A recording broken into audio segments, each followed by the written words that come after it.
Bonjour à tous, on se retrouve pour continuer un petit peu ce mois de Tishri avec des fêtes très conséquentes. Et donc, puisque c'est la tête de l'année que nous avons fêté il y a quelques jours, donc 2 jours pour déjà, on en avait parlé dans une précédente vidéo, eh bien, remplir cette tête-là de la conscience et de se dire, ok, d'accord, là, tout est en train de repartir. Il y a comme ça... euh, un verset qui est extraordinaire. Il dit aujourd'hui je t'ai donné naissance, aujourd'hui. C'est-à-dire, c'est extrêmement élevé de vivre à ce niveau-là, la conscience que finalement, là, de ce jour-là, je suis une nouvelle créature, je suis quelqu'un d'entièrement renouvelé, et que finalement je suis plus celle d'hier et que demain je serai encore différente. Eh bien en fait, Rosh Hashanah, c'est ça. C'est cet impact pour finalement réussir à comprendre à un moment donné que la vie, c'est l'évolution. C'est de nous amener et de nous ramener dans ce flux, cet influx, ce mouvement de vie absolument extraordinaire. Donc déjà, Rosh Hashanah, c'est la fête, c'est la joie, tout se réouvre sur une autre page. Là, ça se joue vraiment beaucoup dans notre tête, de se mettre dans cet état d'esprit. Et puis ensuite, il y a 7 jours intermédiaires avant Yom Kippourim, 7 jours qui vont correspondre à un mouvement de Teshuvah intense, où finalement, et de bilan. C'est quoi la Teshuvah? C'est le fait de revenir vers soi, de revenir vers le divin. Et alors, dans ce mouvement-là, eh bien, en fait, c'est un bilan sur...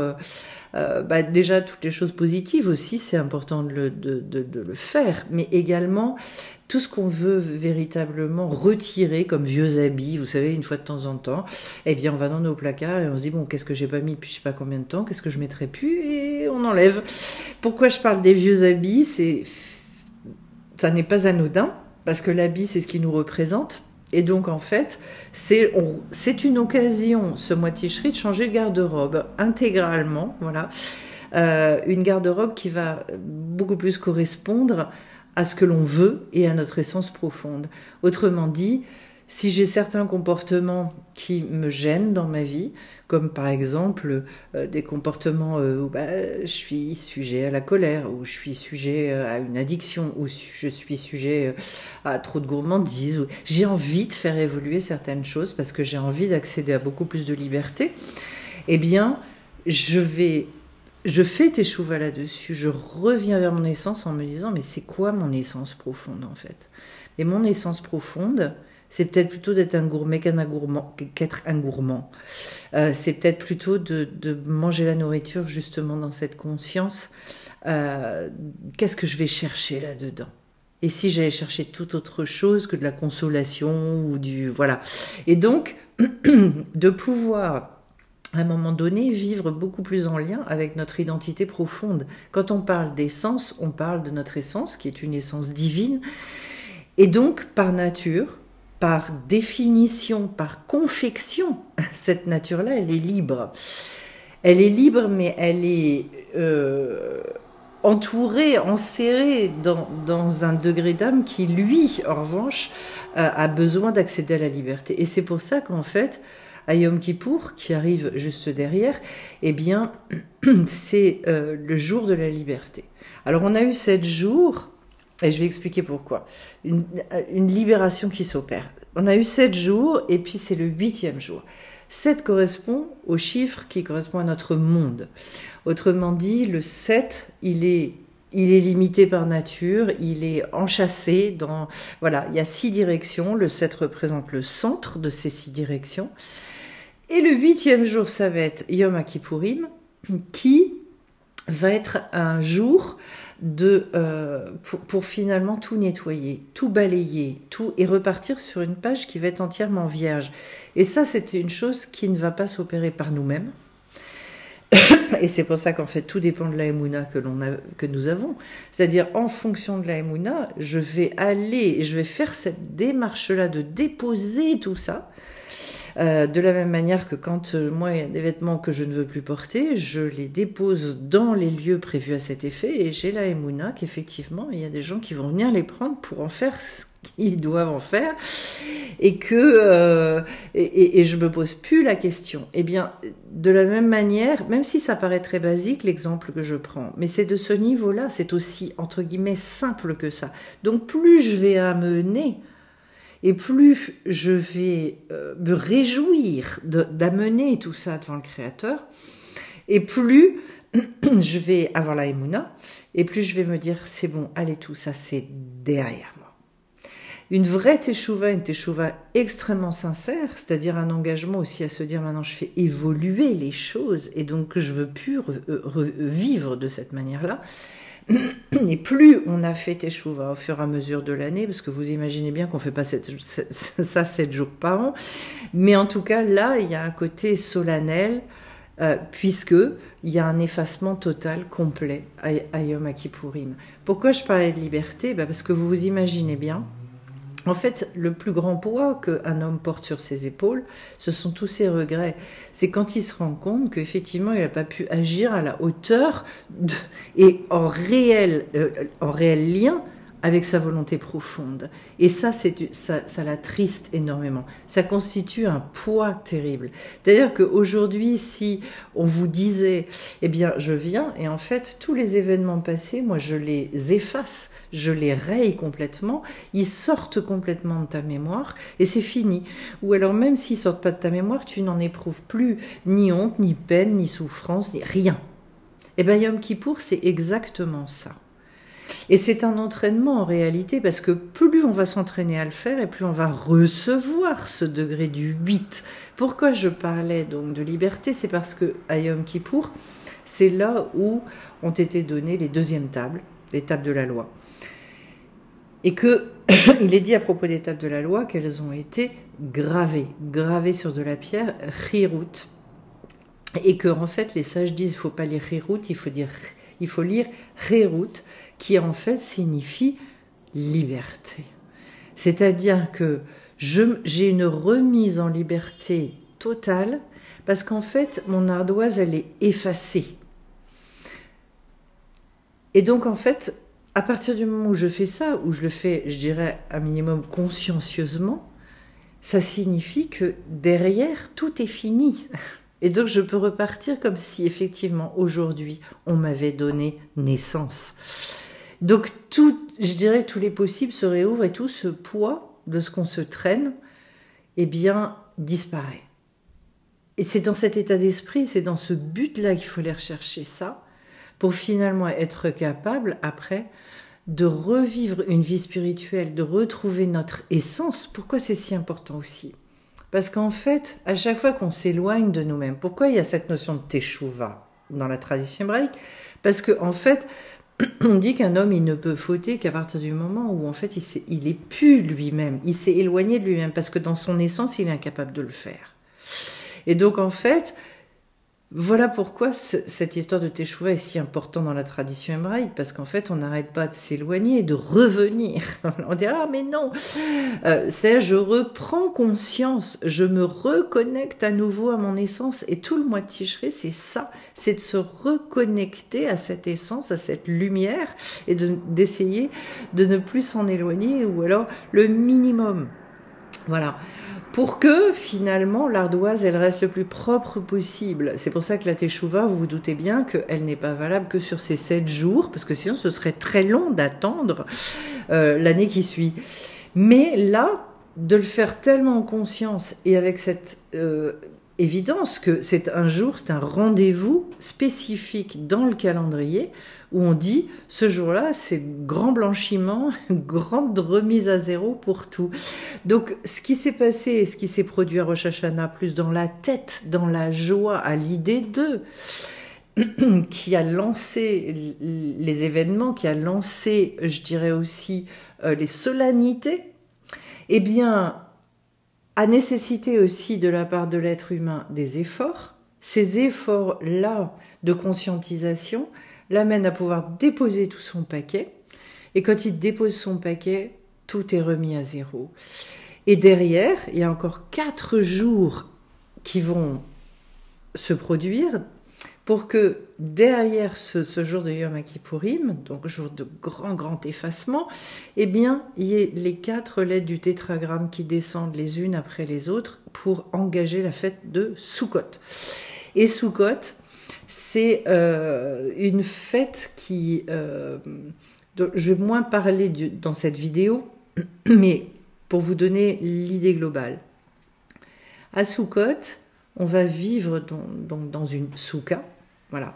Alors, c'est traduit par cabane, mais les traductions en français appauvrissent énormément le sens parce qu'en fait, elles ne donnent pas le sens profond et la symbolique de ce qu'est une souka.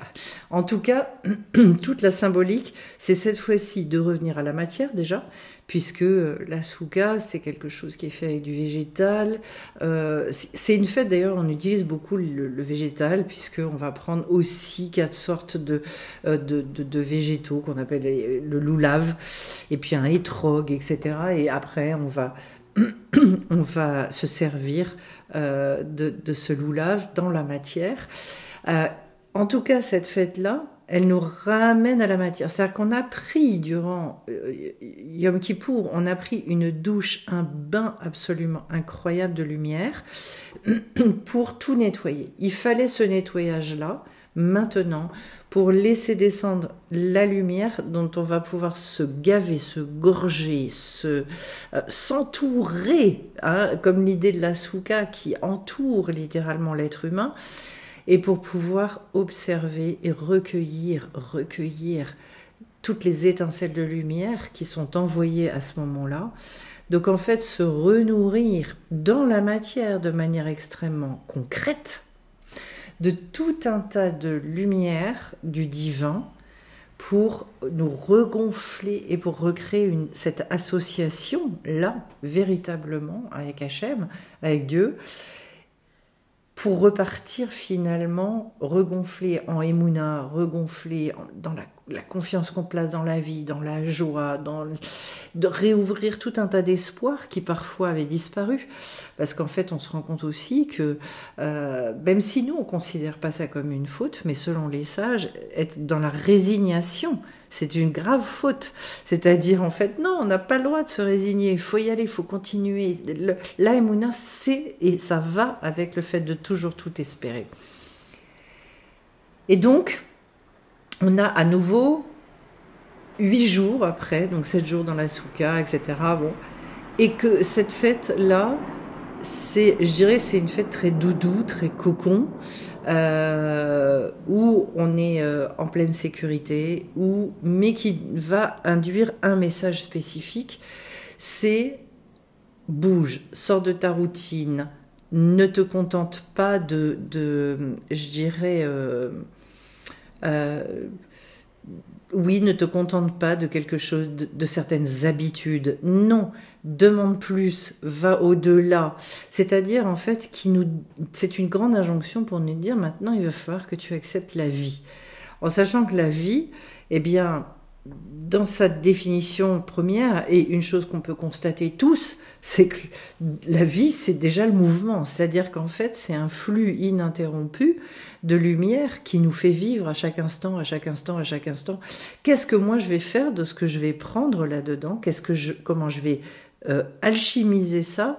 Qu'est-ce que je vais saisir pour finalement, après, pouvoir réaliser des choses dans le monde, pour pouvoir trouver ma place, pour pouvoir, j'allais dire aussi, kiffer ma vie véritablement, vivre dans cette notion extrêmement en lien avec la vie, qui est la joie. Puisqu'en fait, celui qui est tout le temps triste, c'est un mort. Donc en fait, comment est-ce que je peux arriver à vivre à ce niveau-là ? Et donc, les 8 jours, là, sont ces 8 jours de délectation. C'est pour ça que tout le mois de Tishri, il est beaucoup, beaucoup axé sur le fait d'écouter. S'écouter soi-même, écouter les petits messages de la vie. Quand on étudie avec concentration, ou quand on prie, ou des choses comme ça, on rentre des fois dans des écoutes, on reçoit aussi beaucoup de messages, on accède à certaines compréhensions. Et donc, en fait, se produit à ce moment-là un mouvement. C'est comme une espèce de mise en mouvement à un moment donné qui fait qu'effectivement, on finit par ressentir que chaque jour, eh bien, on a d'autres aspirations, que les choses s'affinent, que ça devient de plus en plus subtil, de plus en plus ferme aussi dans notre volonté. On arrive à mieux définir les choses, on arrive à mieux les expliquer, on arrive à mieux se connaître, connaître notre place. Voilà, c'est tout le sens de ce mois qui est d'une telle richesse et qu'on va finir le mois après avec des fêtes qui clôturent ça. Deux petites fêtes, 2 jours à la fin, qui sont là aussi pour dire, si tu estimes que tu n'as pas encore tout fini, sache que il n'est jamais trop tard. Et j'adore le sens Shmini Atzeret, j'adore le sens de ces 2 journées-là. Pourquoi ?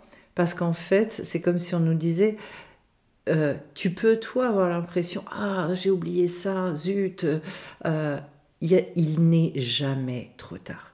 Il n'est jamais trop tard. C'est vrai qu'il y a des temps fixés, mais on vient toujours nous dire, ne désespère pas, parce que même si effectivement le temps fixé, t'es passé par-dessus, et que, il y a eu un oubli, il y a eu, surtout pour les gens qui s'intéressent à la tradition hébraïque et qui ne sont pas forcément juifs, ou même des gens qui sont juifs mais qui redécouvrent un peu leur tradition, parce que je rencontre des gens comme ça aussi.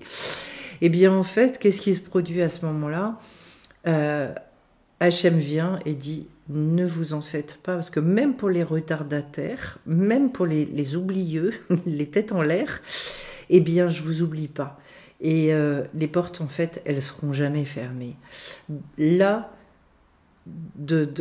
on grandit au fur et à mesure, justement, c'est pour ça que ces fêtes sont, comment vous dire,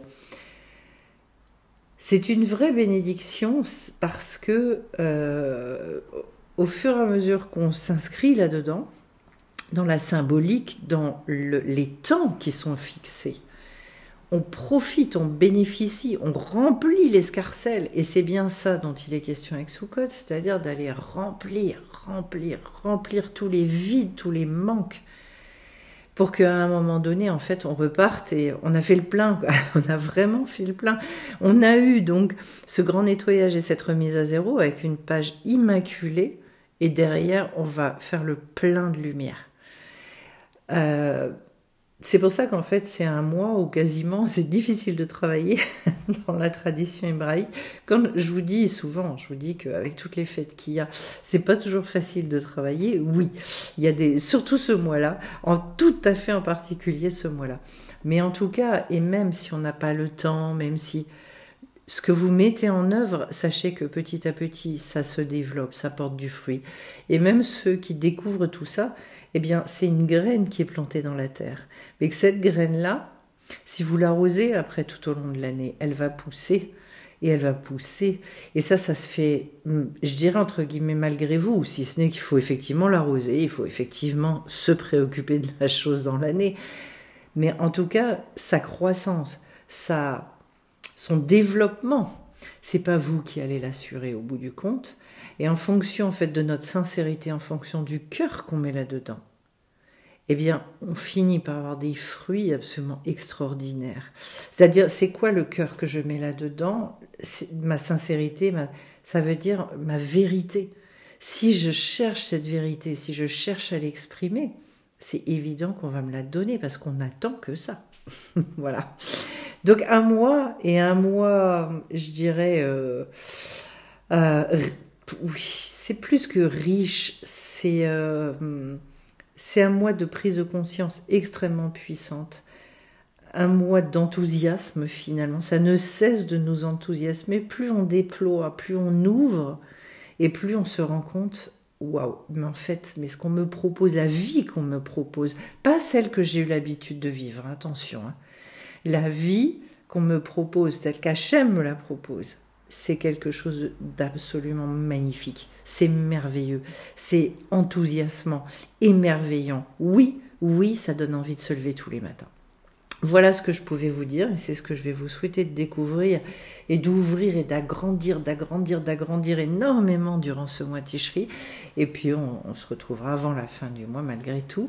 Plein de bonnes choses, plein de brachot à chacun d'entre vous, beaucoup de réussite, et on se retrouve bien vite. Bye bye.